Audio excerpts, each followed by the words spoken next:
بسم اللہ الرحمن الرحیم۔ السلام علیکم ورحمۃ اللہ وبرکاتہ۔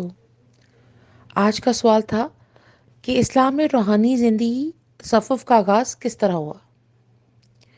آئیے اس پہ روشنی ڈالتے ہیں۔ اسلام میں روحانی زندگی کا آغاز آقا صلی اللہ صلی اللہ علیہ وآلہ وسلم خاتم النبیین اور صحابہ کرام رضی اللہ عنہ کے ساتھ ساتھ ہوا۔ نبی کریم صلی اللہ علیہ وآلہ وسلم اور آپ کے صحابہ جو تھے وہ دنیا کی چمک دھمک سے بے نیاز تھے۔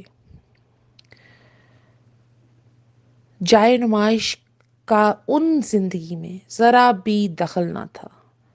وہ صرف خدا کی طرف متوجہ ہوتے اور زندگی کے ہر مرحلے پہ اللہ سے ہی لو لگاتے اور اللہ کے لیے زندہ رہتے اور اللہ کے لیے جہاد کرتے تھے۔ سبحان اللہ۔ اللہ کے لیے شہادت کے مرتبے پر فائز ہوتے تھے۔ سبحان اللہ۔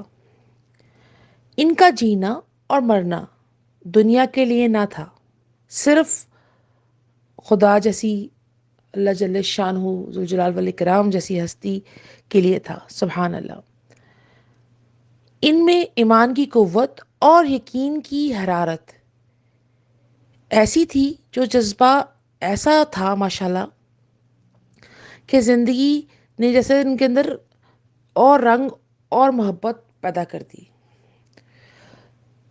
صاف ظاہر ہے کہ یہ دنیا بنی تو ہمارے اللہ کے محبوب اور ہمارے پیارے نبی صلی اللہ علیہ وآلہ وسلم خاتم النبیین کے لیے، اور جن جن امت سرکار کے لوگوں نے ان سے محبت کی، یقین جانیے ان کو کسی کی ضرورت نہیں ہے، نہ کسی مال کی نہ کسی دولت کی۔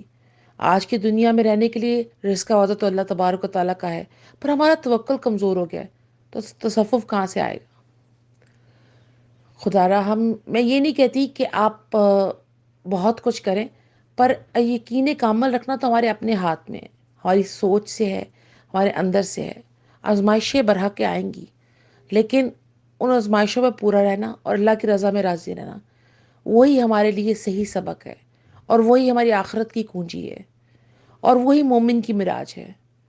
تو آئیے مل کے اپنے اندر یہ عہد کرتے ہیں کہ اللہ کے توکل کے علاوہ ہمارے دل میں کچھ اور نہ چلے گا انشاءاللہ، اور ذکر رب اور فکر سرکار دو عالم صلی اللہ علیہ وسلم کی امت ہونے کے ہمیں جو سنتیں پوری کرنی ہے اپنی زندگی میں وہ پوری کریں گے انشاءاللہ بفضل اللہ۔ آمین اللہم آمین۔